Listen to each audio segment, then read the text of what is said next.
Olá, eu sou a professora Amanda Almozara e essa é a nossa disciplina de Direito Constitucional. Na aula de hoje vamos analisar o tema Poder Constituinte.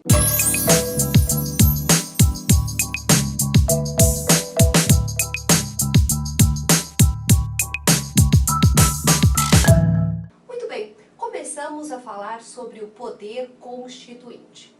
Começando com o significado da expressão poder constituinte. Então a gente vai conceituar, vai entender de forma bem simples o que é o poder constituinte e aí a gente comenta um pouco da evolução e do seu surgimento.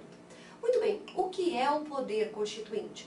De forma bem simples, bem fácil, poder constituinte é o responsável pela criação e elaboração, bem como reforma e mutação das constituições.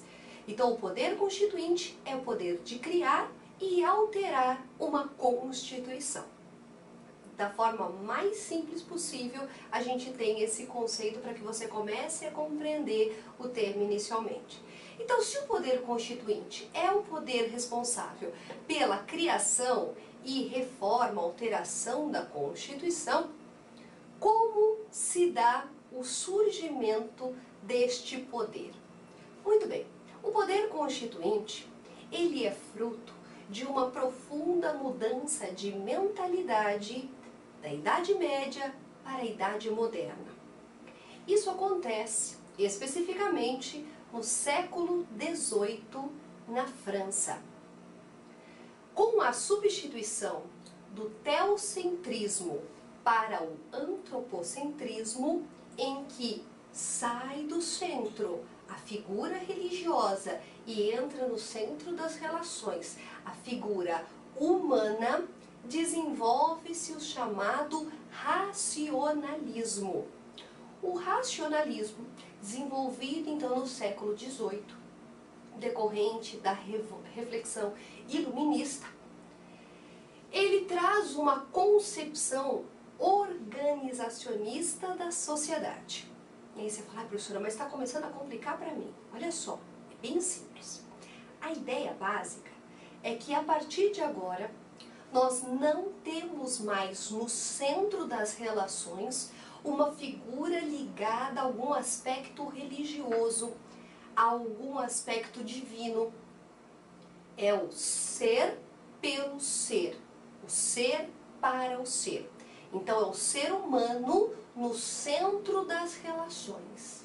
Muito bem, essa centralização das atividades no ser humano, que decorre do século XVIII, dessa reflexão iluminista, fez surgir uma teoria que nós chamamos atualmente de teoria do poder constituinte. Quem idealiza essa teoria do poder constituinte é o francês Emmanuel Joseph Sieyès, também conhecido como Abad Sieyès. Abad Sieyès, anteriormente à concretização da Revolução Francesa, lança uma publicação, um panfleto, intitulado O que é o Terceiro Estado.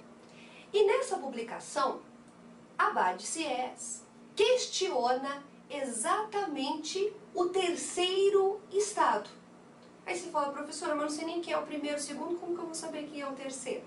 Assim, ó, o primeiro Estado era o clero, o segundo, a nobreza. Eles efetivamente exerciam o poder no que nós conhecíamos até então como uma organização social.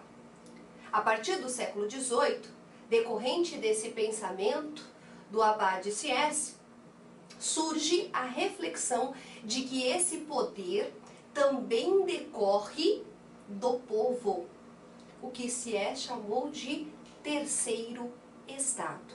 No Brasil, a tradução livre foi a Constituinte Burguesa, mas originalmente o folhetim, a publicação, era o que é o terceiro Estado.